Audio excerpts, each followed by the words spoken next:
जय माता की दोस्तों, आज मैं सुनाऊंगी नवरात्रि की प्रथम देवी मां शैलपुत्री की कथा। वे पर्वतराज हिमालय की पुत्री हैं, इसलिए उन्हें शैलपुत्री कहा जाता है।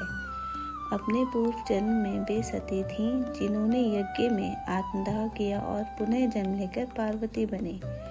इनका वाहन नंदी बैल है। इनके दाहिने हाथ में त्रिशूल और बाएं हाथ में कमल पुष्प होता है। इनकी पूजा से शांति, सौभाग्य, आत्मबल और जीवन में स्थिरता प्राप्त होती है। सृष्टि के प्रारंभ में ब्रह्मा जी के मानस पुत्र दक्ष प्रजापति हुए। उनकी पुत्री सती, जिन्हें भवानी, पार्वती, गौरी भी कहा जाता है, भगवान शिव की अन्य भक्त थी। बाल्यकाल से ही वे शिव को अपने पति के रूप में स्वीकार कर चुकी थी। जब वे युवा हुई तो उन्होंने कठोर तपस्या कर भगवान शिव को प्रसन्न किया और उनसे विवाह किया। सती और शिव कैलाश पर्वत पर आनंद पूर्वक रहने लगे। प्रजापति दक्ष ने बहुत भव्य महायज्ञ का आयोजन किया।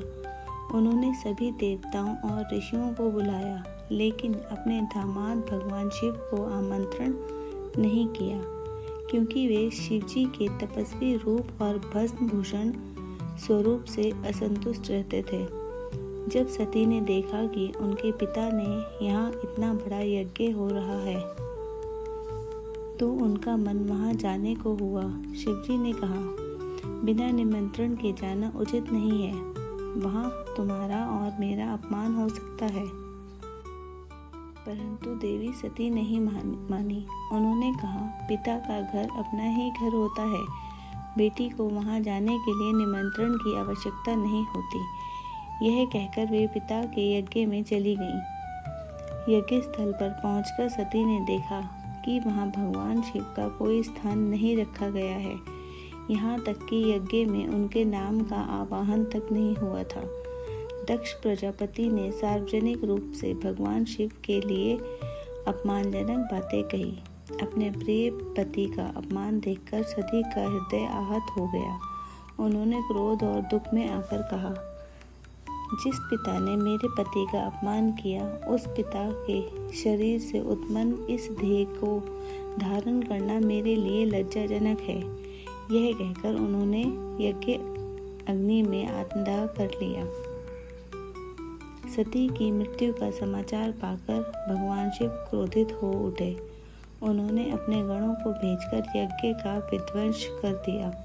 शिवजी ने वीरभद्र और भद्रकाली को उत्पन्न किया, जिन्होंने यज्ञ स्थल को तहस नहस कर दिया। दक्ष प्रजापति का सिर भी काट दिया। बाद में देवताओं की प्रार्थना पर शिवजी ने उन्हें जीवित किया और बकरे का सिर लगाकर उनका जीवन बचाया। सती ने अगले जन्म में हिमालय पर्वत के घर जन्म लिया। इस कारण उनका नाम शैलपुत्री अर्थात पर्वतराज हिमालय की पुत्री। यही सती पुनर्जन्म में कठोर तपस्या कर पुनः भगवान शिव से विवाह करती हैं और आगे चलकर वे ही पार्वती, उमा, दुर्गा के रूप में पूजित होती हैं। आज के लिए इतना ही दोस्तों। तब तक के लिए मेरे चैनल को लाइक, सब्सक्राइब एंड शेयर करें।